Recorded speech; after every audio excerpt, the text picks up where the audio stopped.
মালয়েশিয়ায় যারা আমাদের শ্রমিক ভাই বোন যারা আছেন, যারা কাজ করছেন, তারা এখন থেকে মালয়েশিয়া আমাদেরকে জানিয়েছে যে প্রফেসর ইউনূসের সাথে যেটা ডেলিগেশন লেভেল টকসে এটা বলা হয়েছে যে মালয়েশিয়ায় যে বাংলাদেশি ওয়ার্কাররা, মালয়েশিয়ান যে ওয়ার্কাররা যে বেনিফিটগুলো পান, সোশ্যাল বেনিফিট বা যে সোশ্যাল প্রোটেকশন পান, ঠিক সেই ধরনের বেনিফিট তারা এখন থেকে এনজয় করবে। আরেকটা হচ্ছে যে মালয়েশিয়া অনেকে যারা যান তাদের অনেকে ইংলিশের বিষয়ে, ইংলিশ ভাষায় দুর্বলতা আছে বা অনেকে মালয় ভাষা খুব সহজে রপ্ত করতে পারেন না, তাদের জন্য এখন থেকে ওরা একটা বাংলা ভাষায় যাতে কমপ্লেন লঞ্চ করতে পারেন সেই বিষয়ে তারা আজকে এই মিটিং এ বলা হয়েছে যে তারা এটা ওপেন করছে বাংলা ভাষাভাষী শ্রমিকদের জন্য।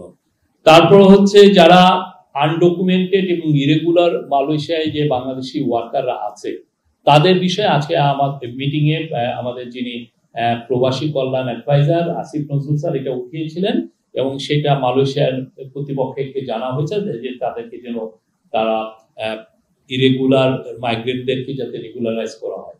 তো মালয়েশিয়ার যখন প্রফেসর ইউনূস ফিরে আসছিলেন তখন আসার সময় এয়ারপোর্টে মালয়েশিয়ান প্রাইম মিনিস্টার তাকে ফোন করেছিলেন, বলেছিলেন যে এই বিষয়গুলোই আলাপ হয়েছে এই ডেলিগেশন লেভেল টকসে, প্রত্যেকটা এই বিষয়গুলো তারা তাদের ক্যাবিনেটে উঠাবে।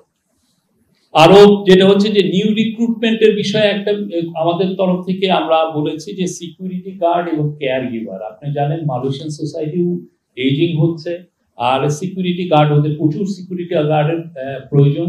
তো এই দুইটা বিষয়ে তাদেরকে আরো বলা হয়েছে এবং আমরা আশা করছি এটার সামনে এটার বিষয়ে প্রোগ্রেস দেখবো। আর হচ্ছে যে আমাদের মোর দেন 10,000 স্টুডেন্ট ওইখানে মালয়েশিয়ায় গ্রাজুয়েশন করছে বা অনেকে কেউ পোস্ট গ্রাজুয়েশন করছে। তো এই গ্রাজুয়েট প্লাস একটা ফ্যাসিলিটি আছে যেটার আওতায় মালয়েশিয়ার অন্যান্য দেশের যারা স্টুডেন্ট যারা ওইখানে পড়াশোনা করে তারা গ্রাজুয়েট প্লাসের এই সুবিধার আওতায় কাজ পান। তারা কোনো ফ্যাক্টরিতে কাজ করেন, কোনো বড় প্রতিষ্ঠানে কাজ করেন। তা আমাদের জন্য বাংলাদেশি স্টুডেন্টদের জন্য যেন এই ফ্যাসিলিটি দেওয়া হয় সেই বিষয়ে বলা হয়েছে এবং ইন প্রিন্সিপাল মালয়েশিয়ানরা এগ্রি করেছেন যে ওনারা এটা দেখবেন। এর ফলে যেটা হবে যে মালয়েশিয়া, আপনি জানেন আপনারা এখানে মালয়েশিয়া কিন্তু সেমিকন্ডাক্টর ইন্ডাস্ট্রি খুবই ভাইটাল একটা ইন্ডাস্ট্রি। এইখানে কিন্তু Malaysia tense of billions of dollar সেখানে ইনভেস্টমেন্ট হচ্ছে এবং তারা প্রতি বছর তাদের অ্যানুয়াল ইঞ্জিনিয়ারেরই ডিমান্ড হচ্ছে 6,000। তো আমরা আশা করছি আমাদের যারা শিক্ষার্থী ভাই বোন ওইখানে পড়াশোনা করেন তাদের জন্য এটা হাই স্কিল যে ওয়ার্কের একটা বড় দুয়ার উন্মোচিত হবে। আর বাংলাদেশের যে ডিগ্রিগুলো আছে সেটা যেন মালয়েশিয়া একসেপ্ট করে সেই বিষয়ে এটা নিয়ে কথা হয়েছে। আর ট্রেড অ্যান্ড ইকোনমিক্স এর বিষয়ে মালয়েশিয়ার সাথে আমরা খুব দ্রুত এফটিএ নেগোসিয়েশন করব। এফটিএ হচ্ছে ফ্রি ট্রেড এগ্রিমেন্ট। আমাদের থেকে আমরা প্রচুর মালয়েশিয়া থেকে মোর দেন $3 বিলিয়ন মতো আমরা খাদ্য পণ্য এবং অন্যান্য প্রোডাক্ট ইম্পোর্ট করি আর মালয়েশিয়া আমাদের থেকে কিছু ইম্পোর্ট করে। তো আমাদের মধ্যে যাতে ট্রেডটা আরো বুস্টিং হয় সেই জন্য এফটিএ নেগোসিয়েশনটা আমরা খুব দ্রুত করব। আমরা অলরেডি আপনি জানেন জাপানের সাথে আমাদের এফটিএ নেগোসিয়েশন হচ্ছে, সিঙ্গাপুরের সাথে আমাদের এফটিএ নেগোসিয়েশন হচ্ছে। আমরা মালয়েশিয়ায় রিজিওনাল কম্প্রিহেন্সিভ ইকোনমিক পার্টনারশিপ, ওদের একটা আরসিইপি আছে যেটা আসিয়ান কান্ট্রিগুলোর মধ্যে, এটার সাথে যাতে আমরা যুক্ত হতে পারি সেই জন্য আমরা তাদেরকে বলেছি এই মিটিং এ। আর একটা খুব ইম্পর্টেন্ট সেটা হচ্ছে হালাল ইকোসিস্টেম। আমাদের দেশে ওয়ার্ল্ডের থার্ড লার্জেস্ট মুসলিম মেজরিটি নেশন। তো দেখা যাচ্ছে যে মালয়েশিয়া মানে ওদের 35 মিলিয়নের দেশ আর আমরা সেখানে 180 মিলিয়নের দেশ। তো ওদের কিন্তু হালাল ইকোসিস্টেমটা খুব উন্নত। ওদের 14টা ইন্ডাস্ট্রিয়াল পার্ক আছে, মানে ইকোনমিক জোন আছে যেখানে হালাল পণ্য তৈরি হয়, হালাল কসমেটিক আছে, হালাল ফুড আছে, হালাল মেডিসিন আছে, সব ধরনের দিয়ে। তো আমরা ওদের কাছ থেকে চিফ অ্যাডভাইজার সরাসরি বলেছেন আমরা ওদের এক্সপার্টিস চাচ্ছি।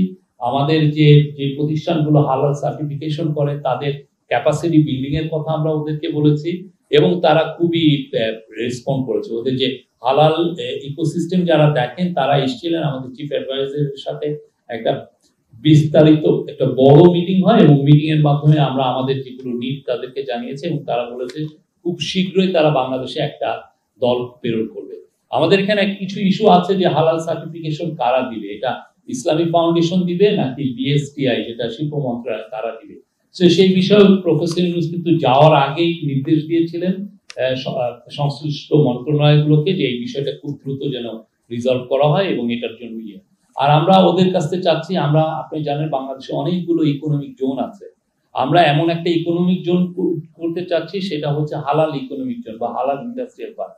আমরা ডিফেন্স কোঅপারেশন নিয়ে তাদের সাথে কথাবার্তা হয়েছে এবং আমরা আশা করছি যে এর ফলে দুই দেশের সিকিউরিটি এজেন্সিগুলোর মধ্যে নিবিড় সহযোগিতা হবে এবং নিবিড় সহযোগিতার ফলে যেটা হবে যে আমরা অনেক বিষয় নিয়ে কাজ করতে পারবো, কাউন্টার টেররিজম এটার মধ্যে অন্যতম।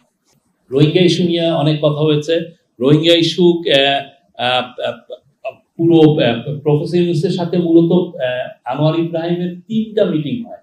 একটা হচ্ছে যে রেস্ট্রিক্টেড মিটিং ছিল, কয়েকজন অ্যাডভাইজার ছিলেন আর আনোয়ার ইব্রাহিম ছিলেন আমাদের চিফ অ্যাডভাইজার, কয়েকজন অ্যাডভাইজার এবং আনোয়ার ইব্রাহিম আর কয়েকজন মন্ত্রী। আর একটা হচ্ছে 1-on-1 খালি ওনারা 2জন ছিলেন। আর একটা হচ্ছে ডেলিগেশন লেভেল টক, যেখানে আমাদের পুরো ডেলিগেশন তাদের পুরো ডেলিগেশন, তাই এটা বড় মিটিং। এই 3টা মিটিং ছিল। তো এই 3টা মিটিং এ রোহিঙ্গা ক্রাইসিস নিয়ে আলাপ হয়েছে। এই রোহিঙ্গা ক্রাইসিস নিয়ে আমরা খুব শীঘ্রই 25শে অগাস্ট আপনি জানেন এটা 8ম বার্ষিকী হবে এই যে রোহিঙ্গাদের যে ইনফ্লাক্স, যে 7.5 লক্ষ যে রোহিঙ্গা 2017 সালে আসলো বাংলাদেশে, সেটার বর্ষপূর্তি হবে 25শে অগাস্ট। সেই সময় একটা বড় আমরা ইন্টারন্যাশনাল কনফারেন্স করতে চাচ্ছি, সেখানে 50টার মতো ডিগনিটারিজ আসবেন। আমরা আশা করছি আরো হাই অফিসিয়াল হয়তোবা 2-1জন ফরেন সেক্রেটারি লেভেল বা ফরেন মিনিস্টার লেভেল কেউ থাকতে পারে। আর এটা কক্সবাজার হবে। এছাড়াও রোহিঙ্গা নিয়ে ইউএন এর হোস্টিং এ একটা ইন্টারন্যাশনাল কনফারেন্স হচ্ছে নিউ ইয়র্কে, সেটা হলো 30শে সেপ্টেম্বর, যেটার ফ্যাসিলিটেটর হচ্ছেন হলো মালয়েশিয়া এবং ফিনল্যান্ড। আর আরেকটা বড় রোহিঙ্গা নিয়ে আরেকটা আমরা আশা করছি যে আরেকটা বড় মিটিং হবে হচ্ছে দোহাতে।